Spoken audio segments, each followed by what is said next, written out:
L-istudenti li qed jattendu l-MCAS jridu jsegwu xi wieħed mill-korsijiet tal-BTEC ikollhom ħallsu bejn il-265 euro għal kważi 350 euro kull wieħed.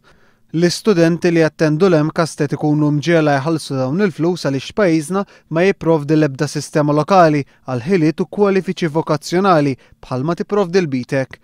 Il-BTEC huwa bord eżamijiet ibbażat f'Londra li bejn l-2004 u s-sena 2008 l-istudenti Maltin fl-MCAS tħallsu mal-1,300,000 euro għalihom.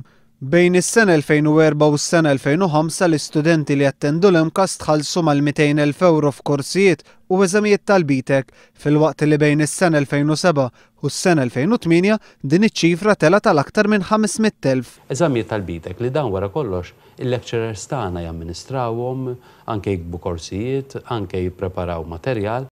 Fil-jiem li għaddew il-mexxej laburista Joseph Muscat qal li gvern ġdid jintroduċi sistema lokali fejn l-istudenti ma jkunux imġela iħallsu dawn il-flus li huma 10 darbit ola mill-eżamijiet tal-Metzek.